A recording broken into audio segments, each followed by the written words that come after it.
I'm Jake Aaron Villarreal, born and raised in Silicon Valley, and here to take you behind the scenes to share what it's like to be a startup founder, the journey they're on, the problems they face, the products they build in an effort to transform industries. I'm excited to have with us today Aydin Mirzaee, co-founder and CEO of Fellow.app. Aydin, welcome to the show. Yeah, excited to do this. Well, thanks, Aydin. Happy to have you on. I know you've also got, in addition to your own startup, podcast, other startups in your background that you've had some success and exits on. So we'll talk a little bit about that. I'd like to start off with a little bit more about your origin story. But before we do that, where are you joining us from today? Yeah, so today I am located in Ottawa, Canada. Hundreds of AI startups are launching every month, battling to build their founding teams. As a leader, your job is to get results. When it comes to hiring, that's where it gets tough. So you go out and you try a recruitment firm, but they don't understand your story. They're off target, and when they send you candidates, it's a waste of time. We believe you should never have your time wasted. That's why we launched Match Relevant, because your story is more than just an open role. It's your founder's journey, the problem you're solving, the product you're building, and why it matters. When we work with companies, we make sure we understand your whole story.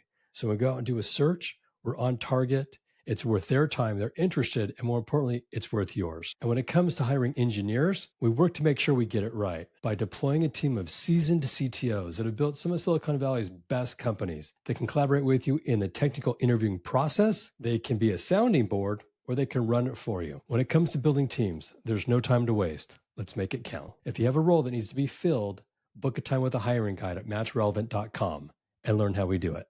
Oh, nice. I like that. The capital. Yeah, the capital. It's funny. I actually grew up in the US, and I remember my first time going to Canada and going to Ottawa specifically. People were and this is to show how clueless even I was when first going to Canada. When people were like, "Oh, you're going to the capital," I'm like, "Oh, yeah, you're right. I am going to the capital." I wasn't necessarily thinking that, but yeah, Ottawa's beautiful capital. It's we used to. It's funny. So podcast is called born in Silicon Valley, and so we used to in the early 2000s actually call Ottawa Silicon Valley North. Oh, For what wow. it's worth, yeah, for what it's worth, that was kind of the name that I think we gave ourselves. There's a lot going on here in those early, late '90s, early 2000s. We had Nortel here, where I actually used to work at Nortel. There's Alcatel, and there's Lucent, and there's all these different telecom companies. So it really was the center of a lot of great things. And I think one of our claims to fame here actually is the fact that I think on a per capita basis we have the highest number of PhDs in North America. Wow. In That's Ottawa, amazing. it's a university town. We've got a few schools here, so there's a lot going on. We also have the largest national and natural skating rink in the world. So lots of cool things happening in Ottawa. Yeah, that's really funny that Ottawa is the reason I know it's the capital is because I was in a very odd position. I was in LA building a startup and I was out with a bunch of friends, Los Angeles, and ended up meeting a girl who was a nurse from Canada. And I just got back from this world travel and I was like, yeah, I've been all over the world and this and that. And I was kind of high on my horse. And she's like, oh, I'm from Canada. And it's funny, every time I talk to Americans, like they don't know much about their geography. And I'm like, okay, well, what are the questions? She's like, okay, do you know what's south of the United States? I'm like, yeah, Mexico. She's like, okay, great. Do you know what's north of the United States? I was like, yeah, Canada. She's like, great. She's like, you know the capital of Mexico? And I said, yeah. And she go, you know the capital of Canada? I said, yeah. And she's like, okay, what is it? I'm like, it's Toronto. She's like, see, that's what I mean.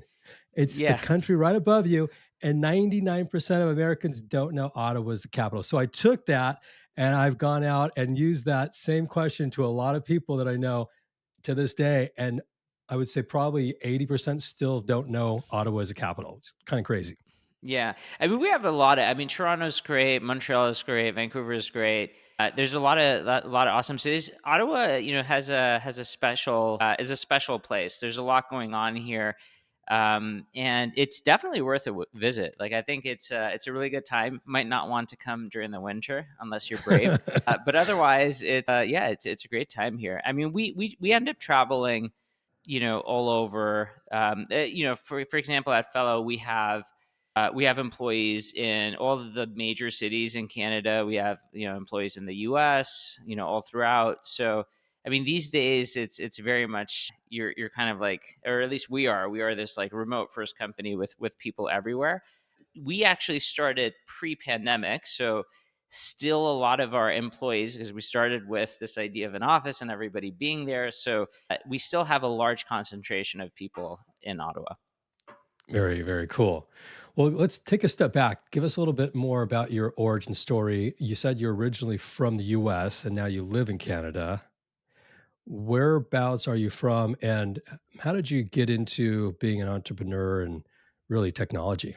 Yeah, great question. So I grew up in Forest Hills, New York, and so my brother and I did entrepreneurial things since we were very, very young.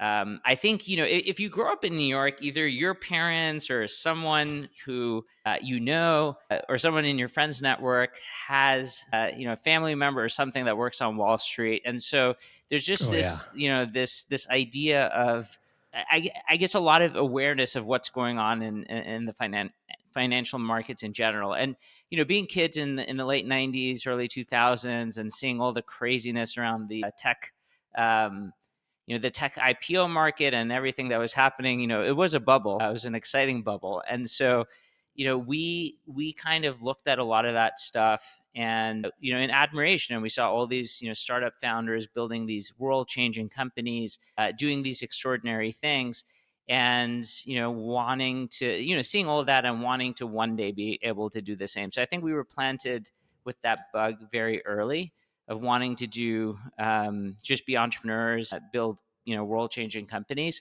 And we started very modestly. Started with building websites for people, then hosting websites, then various things, one leading to another. And then we had our first like real company, I would say, was or real larger company, was this online survey company that we started.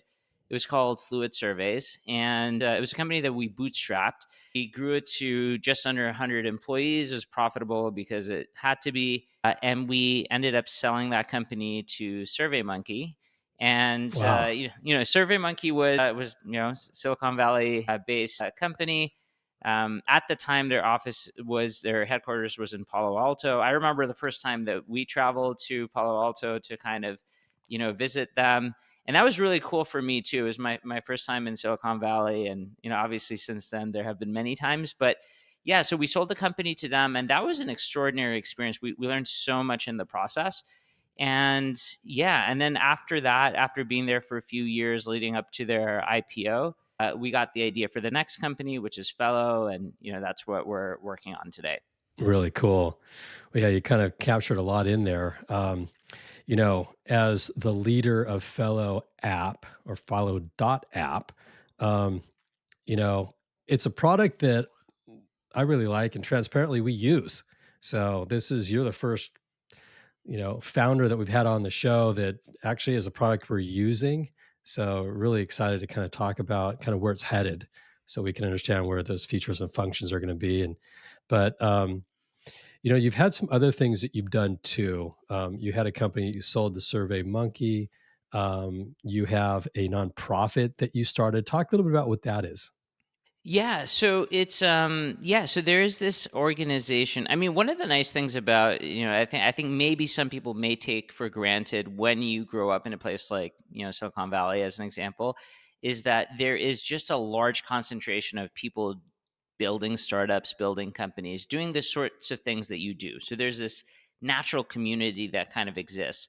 And I think over time, more and more places have built these sorts of startup communities. But back when I was, my co-founders and I were starting our last company, where we were building Fluid Surveys, there wasn't that necessarily that type of a startup ecosystem that really existed. And so it started as a group of founders, getting together and chatting about startups, and We just I would call it like almost an entrepreneur support group. We would meet once a month on Friday evenings at a coffee shop. So very sort of like nerdy, nerdy thing to do on a Friday night. But we would meet, and that original group that was meeting, basically every single one of them ended up doing something really spectacular. For example, the Harley and Toby from Shopify were there. Luke Levesque from who sold his company to to TripAdvisor, and later on did all sorts of awesome things. We had Sam Zaid, who was the founder of GetAround. There was basically like there was a lot of like unicorn founders that basically came from that cohort. Like imagine like you have ten people in a group, and then basically all of them started unicorn companies. It was Wow. kind of this like surreal experience.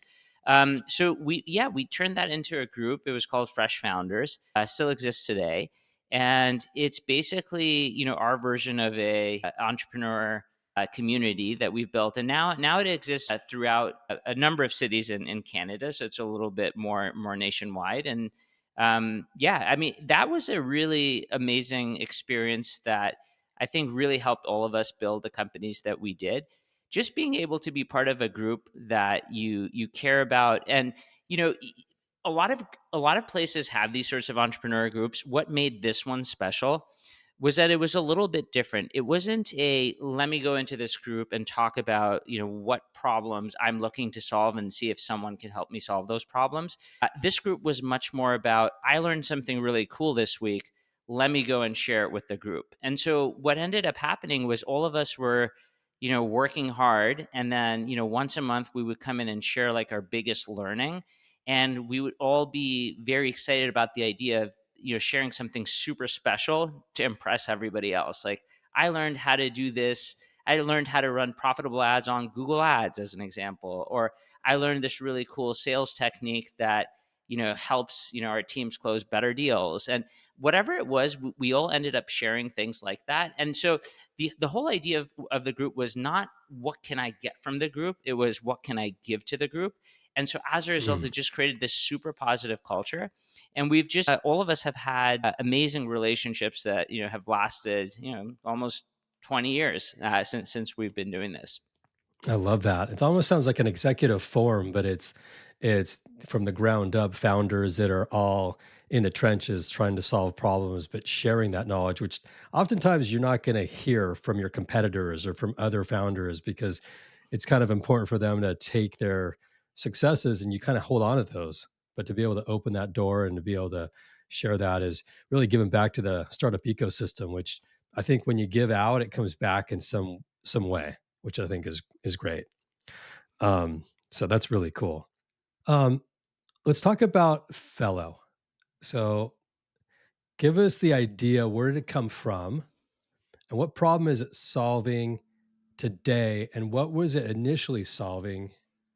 We'll just start there.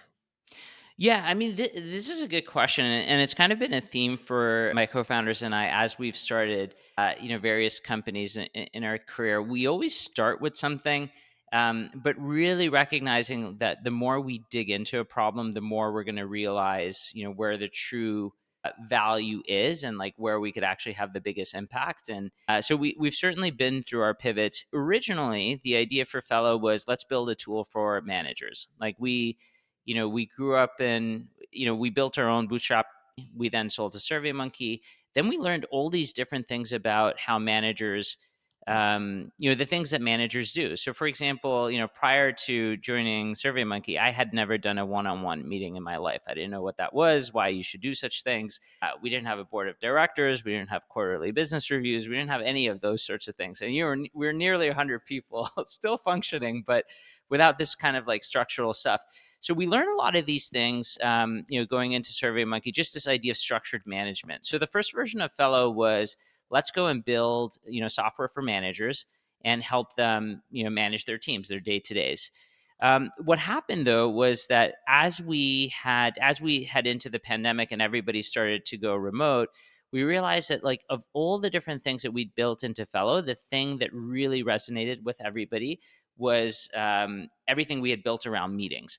And so we and one thing that happened during the pandemic is that everything sort of became a meeting, right? No more taps on the shoulder, as everything just became this virtual meeting. So the need for a meeting productivity solution just really skyrocketed. And so that was what we ended up doing during the pandemic, is just being this meeting platform that would help people prepare for meetings, run the meetings, follow up from the meetings. And so that became the focus. And we were doing well there. We basically were the number one meeting management platform that existed. We were the largest by far. And what happened over the course of time was, in late 2022, ChatGPT, came into the public, and AI really started to take over. And very quickly, we started to realize that AI, yes, in some cases has a lot of hype, but in a lot of cases, there's some really good use cases. And I think that one of the strongest use cases actually for AI is using AI during your meetings. This idea of like an AI meeting assistant really started to come into prominence. And so what we realized was that a lot of the things that we were trying to do with Fellow were great, and it was working and people loved the product. But what we realized was, our market was potentially smaller. And the reason I say that was that Fellow, or what we call now Legacy Fellow, was much more about, targeting towards very organized people, right? People who wanted to prepare for meetings, who wanted to run great meetings, who wanted to hold people accountable and create that kind of structure. But the reality is that most of the world is not like that. I would say 90% of people are maybe want to be organized in that way, but maybe are not. And what we realize is that the power of AI is that we can now turn unorganized people into organized ones. Fellow could be a product for everybody. It could truly just democratize this idea, creating great meeting hosts, turning everybody into a great meeting host. And so we really, I would say earlier this year, probably in January, although we kind of started dabbling in using AI and building it into our product mid last year, I would say early 2024, we went all in and pivoted ourselves into being an AI meeting assistant company. And so what we've really focused on is this idea of like, how do we take all the same value propositions that Fellow always had, but but make it much easier for people to achieve. So all the things that, from for example, preparing for meetings, running those meetings, taking notes for those meetings, following up, taking those follow ups and putting them into your systems of record, doing our basically just automating all of it with AI. And this has really like changed the game for us, because it's just, I would say, like, it just made the product market fit so much stronger, because it just requires so much less heavy lifting on the part of the user. It's like really made this product something that everybody could use without having to do a lot of work. Yeah. Well, for the audience that doesn't know about Fellow, for us, just to share, we started using it because we wanted to be better organized as a company and have everything in one place when you had a meeting. And then the next meeting we had might be a week later.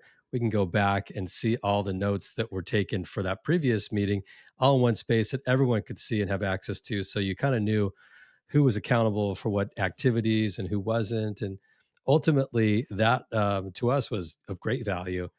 We've seen it in the market now where, since Zoom and all these other virtual meetings that happen is, where do you take notes on those? And, if you have, someone that can do that for you, great in the meeting. But if you've got the note taker that's automating that process, like that's game changing in the business that we're in.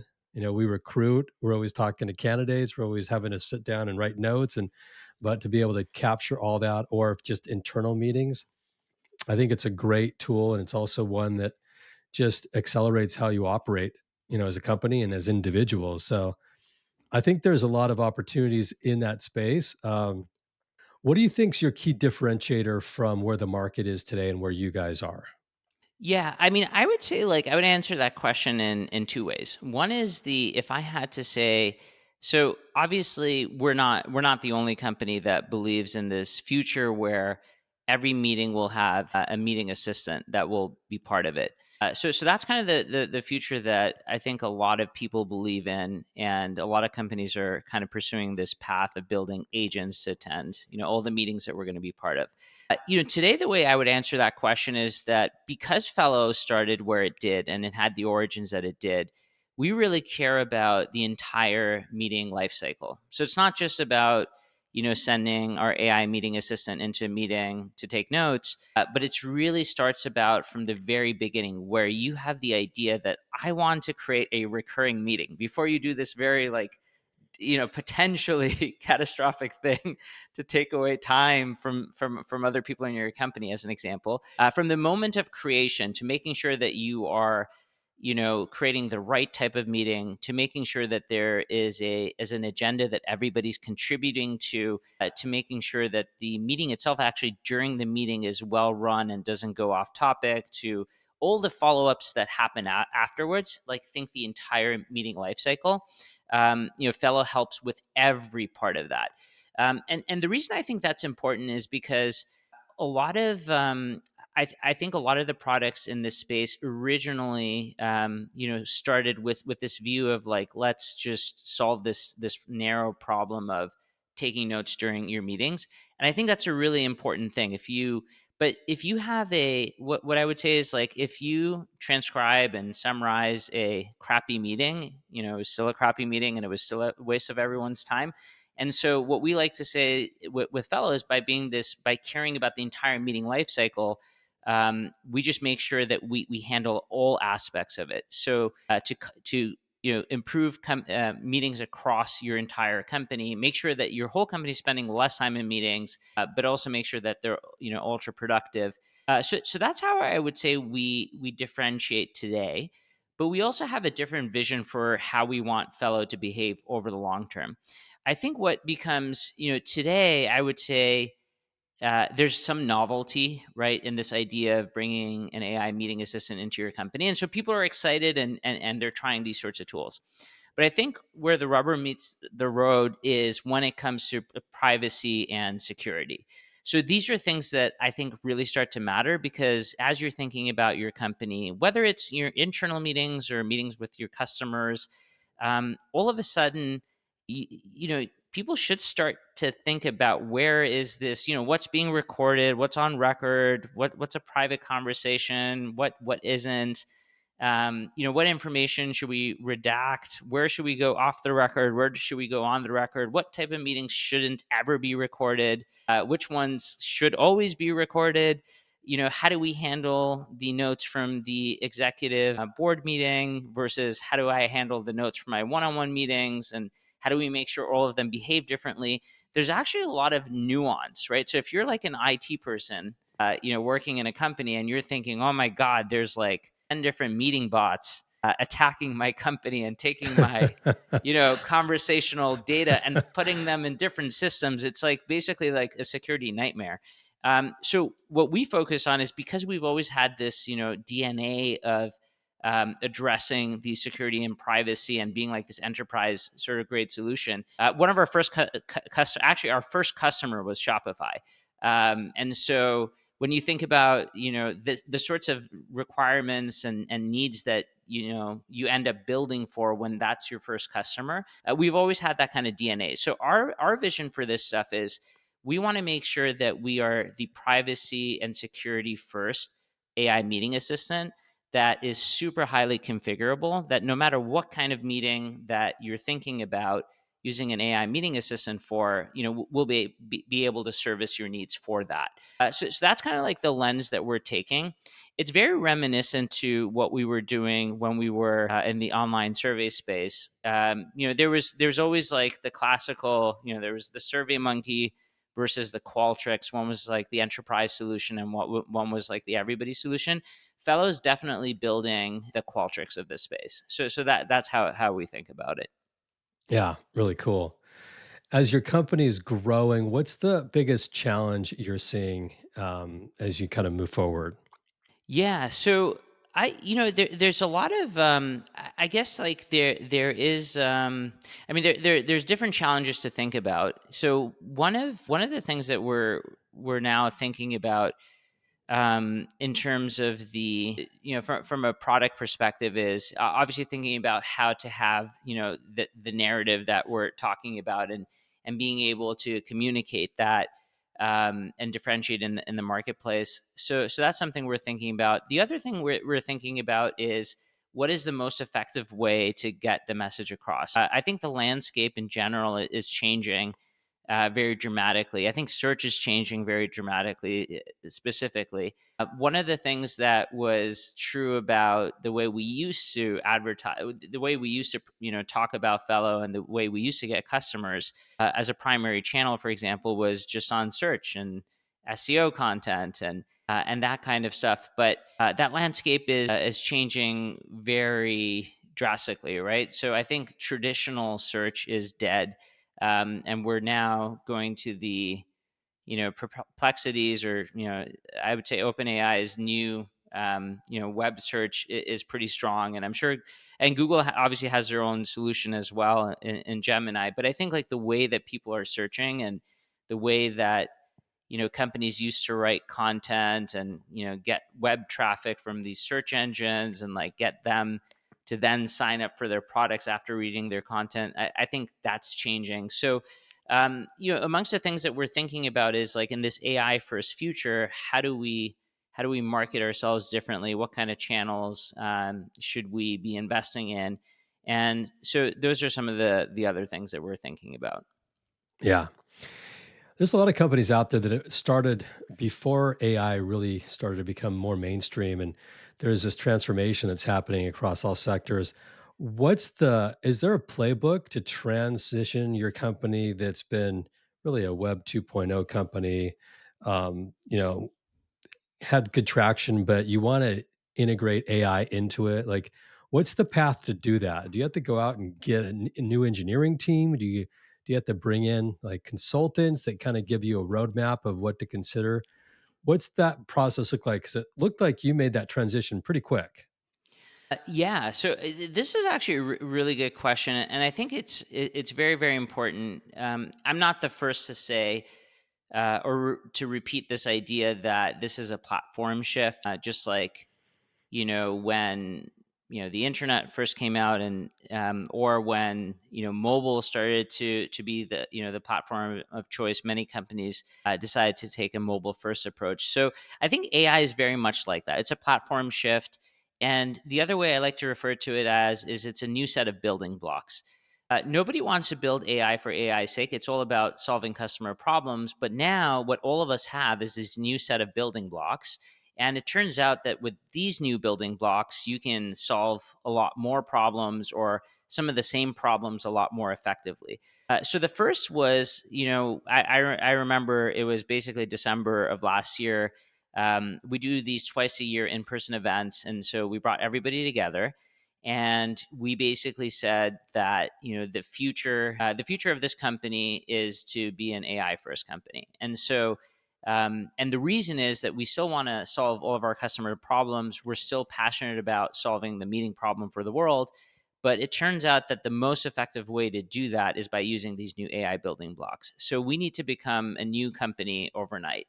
And so, as part of that, it was really defining what that was, but also effectively reprioritizing everything within the company to say that, you're either working on the old or you're working on the new.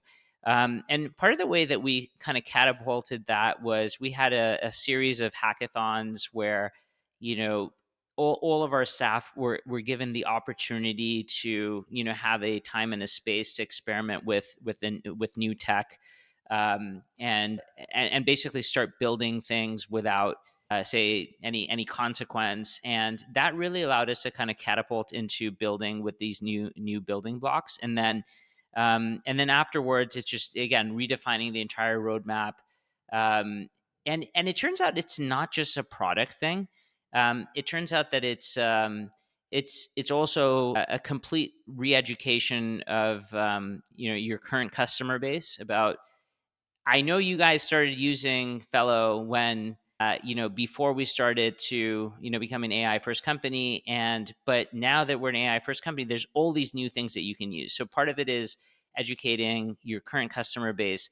The other is like you have to speak about yourself differently. So it effectively involves a revamping of your entire website, all of your communications. It involves re-educate your customer-facing team so that they can speak the new language and the new value props, and everything else. And it turns out that when you're a new company, and you have this new product, there's also all the metrics, all the your North Star metric, the way that you measure the success of your company, all of that starts to change as well.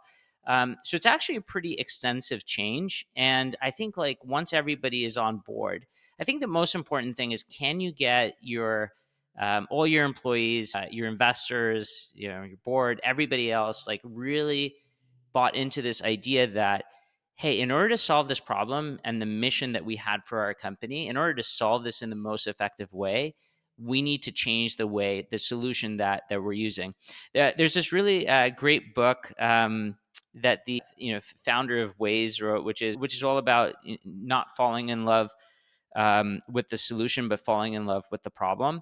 And so really, like, the way that we look at it is, the problem we're looking to solve is, we're trying to solve the meeting problem for the world. We're trying to make meetings effective for organizations everywhere.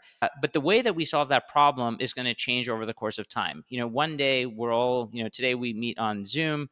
Tomorrow we'll meet in virtual reality, right? There will be different modalities in which we interact, but no matter how we meet, some company is going to have to take responsibility for making those meetings effective, and basically a productive use of time. And we want to be that company. So that just means that, like, as the world changes, we will also have to change the way that we solve those problems. But yeah, I think once people got behind the idea, it was really like, create a roadmap of, we need to do these things in this order, and then we need to move fast. So there's also an element of speed and letting go of the past, and like creating that change. And to be honest, it can actually be pretty exciting. There will be some, like, there, you will always have a place where you might alienate some customers. You may alienate some employees that were you know um, bought into the old versus the new. But those are some things that you just kind of have to plow through in order to make that change, because it's the right change for the future of the company. Yeah. I want to just go back to when you talked about building blocks. I heard a lot of stuff you just shared around messaging and around repositioning and how the marketing material and the website. But technically, talk about the technical new tools and blocks that others can dive into that are also transitioning, or maybe they're just starting from ground one to build a AI company. Yeah, so obviously it's a super rapidly changing space, and I think depending on when this goes live, a lot of this stuff may be out of date. But I think the most important thing to think about is, like, there's obviously a lot of different companies that provide foundational models that you can use. There's a lot of, now, thanks to Meta and the like, there's a lot of open source models that sort of exist. And at first, the way to try and solve these problems, or the way that we think about it, is, and this is going to sound maybe a little bit weird, but during prototyping phase, as you're building, you kind of don't care about cost. You're really kind of asking the question, can I build a super effective, mind blowing sort of experience for customers? And so you're really trying to say, like, from a basic perspective, can I run a meeting and create action items that are so good that nobody will ever want to track their own action items, because they just will do such a inferior job to what Fellow's AI can do. And so that was kind of like the requirement. And like internally, we started talking about this as like the human level, note taking experience. Like, can we build that? And so in order to build that, first it's this hypothesis of, like, well, can it be done? And, during that phase, you're just thinking, I don't care what it costs, like what we have to do, like, let's just see if technology can support it.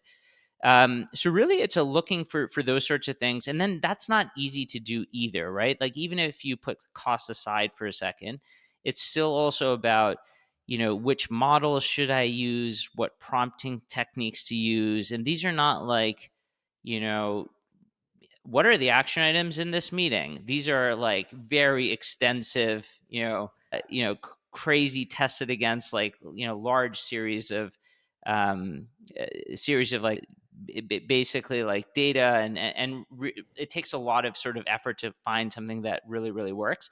And then there's this idea of like constantly changing these things, as new technology, as new models and everything else kind of surfaces itself. So those are some of the technical things that are involved in the process. And of course, like once you're able to solve that and you can build what I call a mind-blowing experience, then it becomes the question of, can we scale this for users? And scaling is going to be, okay, well, we can't charge, I don't know, $1 million per meeting. That won't work. So, now you start thinking about like the practical dynamics of how can we get, those types of results while sort of, trying to handle the costs and trying to use different approaches to kind of scale back and deliver the same outcome, but without relying on, the most expensive model that exists out there. So Yeah. it's really this balance, but this is what happens on a constant basis, week over week. So it's also a never ending thing. The other thing I'll say about this, which is super interesting, is that I would say that a lot of software development before this, and this is a little bit of a generalization, but for a lot of, I would say, web applications, it was very much about, if we have the designs and we have we have a way that we want to tackle this problem.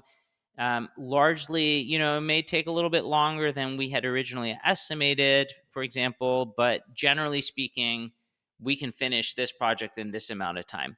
The second that you involve LLMs, which just, have this unpredictability to them to some extent, all of a sudden it's kind of hard to have those sorts of expectations for outcomes. So, maybe you get the outcome you want in the desired time frame, or maybe not. Maybe it takes a lot longer, because you're working with something that just in general has more uncertainty to it.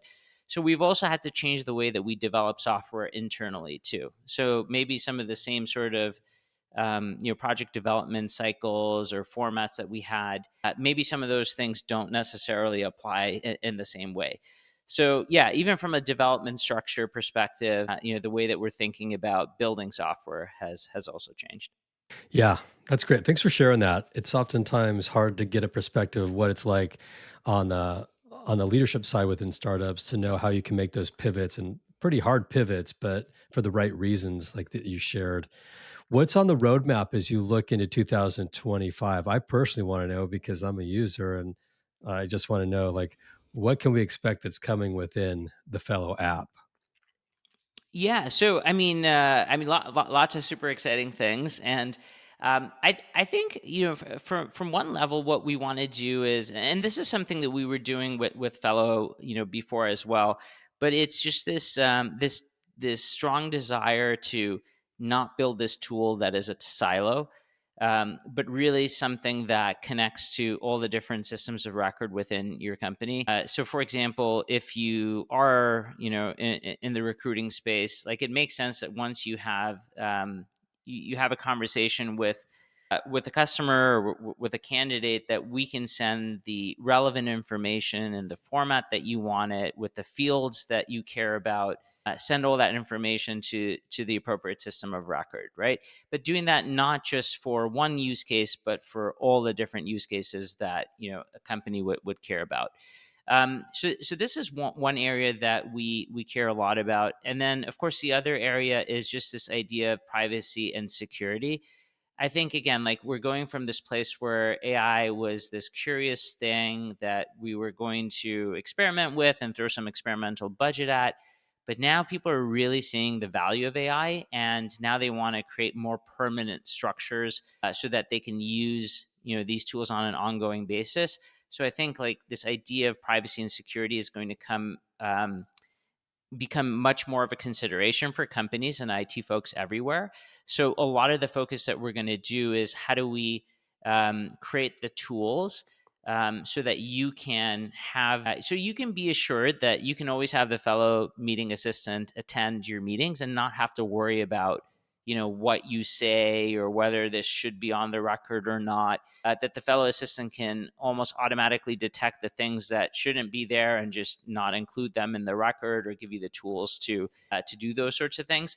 So we're just trying to automate that part of it as well, just to give people the peace of mind that the fellow meeting assistant is going to do nothing but add value to your meeting, and that your conversations, which are the most important and probably the biggest data source within your company, are really maintained and kept secure. That's great. I want to switch gears here as we wrap up. I have a few more questions I want to ask you personally, more about you as an entrepreneur. What do most people get completely wrong about being a startup founder? Yeah. I mean, it's super interesting. I think, being a startup founder these days is a lot more sexy. I think like every decade that has passed, it's become like a more attractive sort of option.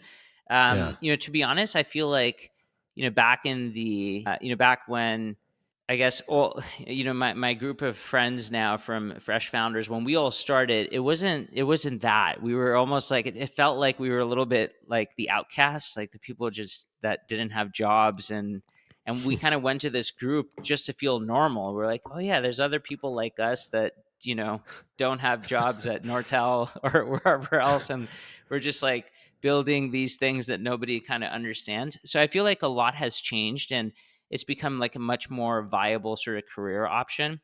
I think like capital is a lot more available today, and I feel like every decade there seems to be more capital available to these to the idea of startups as they've become more mainstream. What I would say is that ultimately, um, the yes, startup life is, it can be glamorous. Like there can be a lot of things that go right, and it can be very, very rewarding. But I think a lot of it is around just this idea of being ultra persistent and having a lot of grit, and being able to fall down 10 times and get right back up.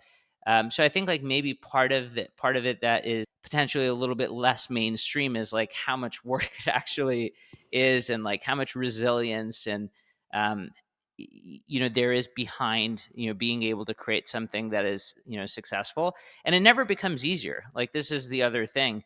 Every new startup, you learn a different set of things. It's a different sort of game. It's a different sort of level. And then the more successful you become, you just get to you go to the next level in the game, and each level of the game is harder than the last. So so it's always this thing. And actually, one of my mentors, also my co-founder at my last company, used to always say that there's no getting off the treadmill. Like once you go on, there's no pause button. It only gets faster and you're perpetually on. So maybe those are the things. But it is, with all of that said, it is super rewarding. And what I love about it the most is there's not a day that I don't learn something new and don't feel challenged. And it's that idea that just makes it super exciting. Yeah. Thanks for sharing that. There's a stereotype that founders live and breathe their work.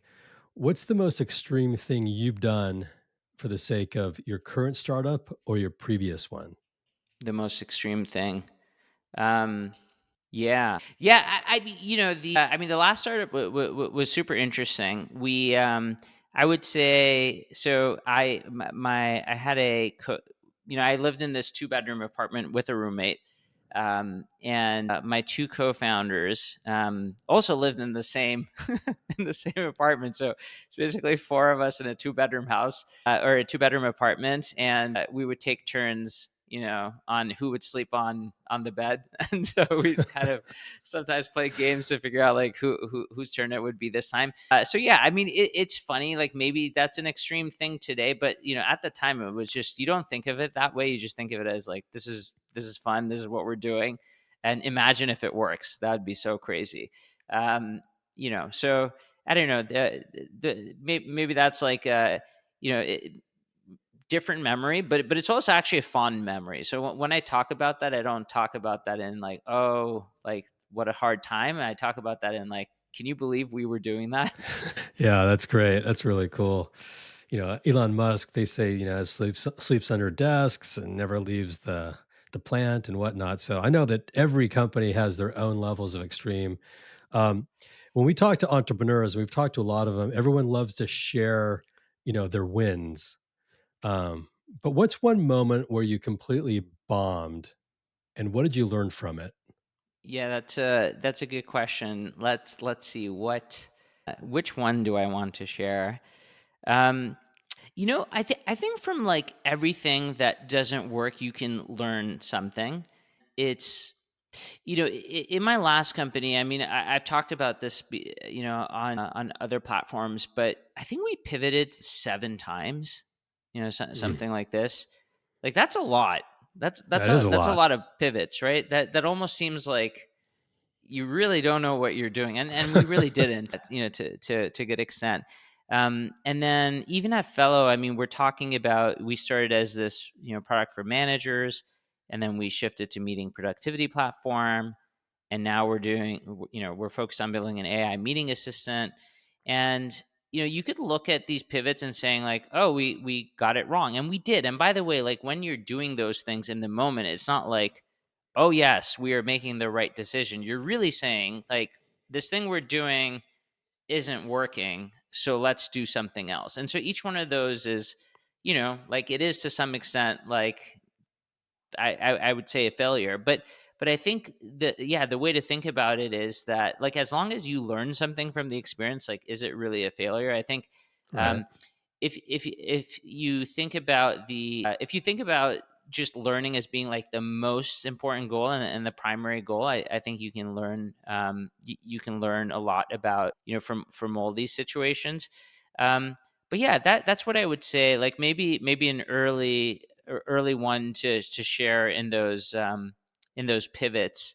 Before we became an online survey company, like before in my last company, before we started doing that, one of the things that we were doing, at first, and like maybe you'll kind of resonate with this, was, being in Ottawa, Canada, I wanted to try and raise, venture capital, and I didn't know how. There was basically no, there wasn't an established venture ecosystem the way that there wasn't in Silicon Valley, in Ottawa at the time. So I had this idea. It was the early days of YouTube, that I would just record myself pitching the product, and then I would email like every VC's email address I could find, on the internet. But again, like this is super early days, and so I remember doing that, sending all those emails, and I was working at Nortel at the time. This was kind of a side hustle, for me, when I was doing that.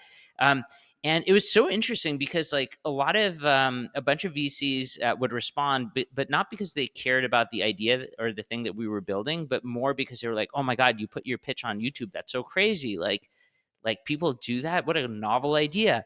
And so I remember at the time, do you remember Valleywag, where it was that like Silicon Valley blog?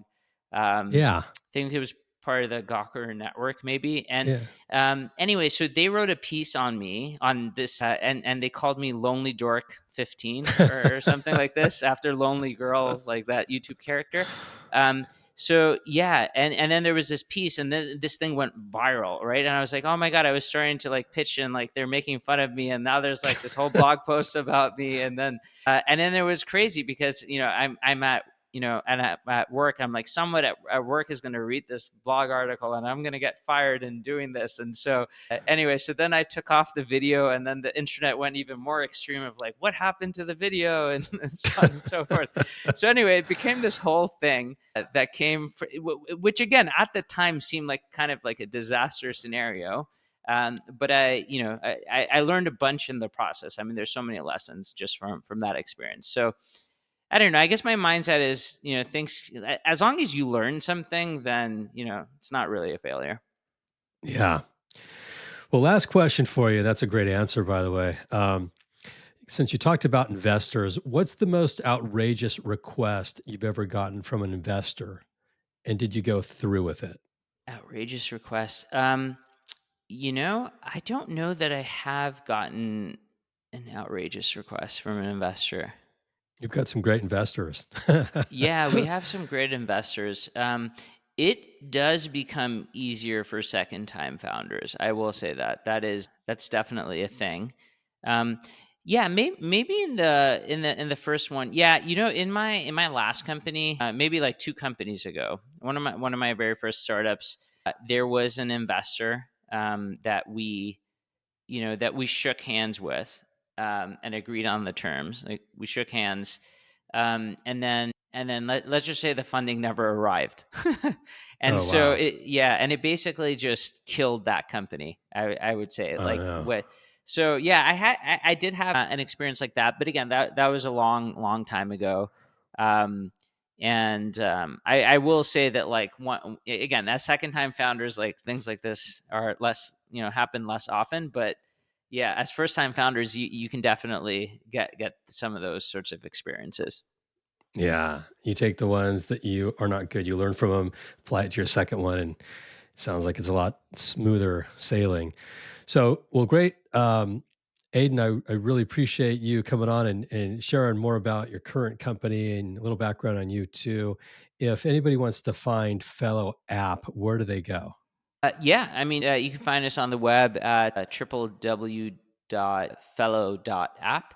We're also on X at Fellow.app, on LinkedIn too, and you can find me on all those same places. Yeah, really cool.